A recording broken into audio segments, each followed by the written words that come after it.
ಭಾರತೀಯ ಸಿನಿಮಾ ರಂಗದ ದಿಗ್ಗಜ ಗಾಯಕಿ ಆಶಾ ಭೋಸ್ಲೆ ಯಾವುದು ಕೊಟ್ಟರು ನನಗೆ ಆಗಲ್ಲ, ನನಗದು ಬರೋದಿಲ್ಲ, ನಾನು ಹಾಡೋದಿಷ್ಟೇ, ನಾನಿಷ್ಟೇ ಸೀಮಿತ ಯಾವತ್ತೂ ಸಹ ಹೇಳ್ತಾ ಇರಲಿಲ್ಲ ಅವರು.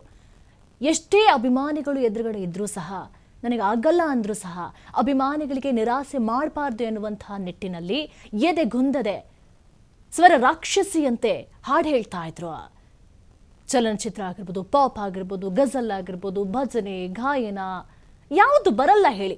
ಶಾಸ್ತ್ರೀಯ ಸಂಗೀತ, ಜಾನಪದ ಕವ್ವಾಲಿಗಳು ಏನು ಕೊಟ್ಟರು ಅದನ್ನ ಕ್ಷಣ ಮಾತ್ರದಲ್ಲಿ ನುಂಗಿ ಹಾಕುವಂಥ ಶಕ್ತಿ ಅವರಲ್ಲಿತ್ತು. ಇವತ್ತು ಸಂಗೀತ ಲೋಕವೇ ಇವರನ್ನ ಕಳ್ಕೊಂಡು ದುಃಖದಲ್ಲಿ ಮಿಂದೇಳ್ತಾ ಇದೆ.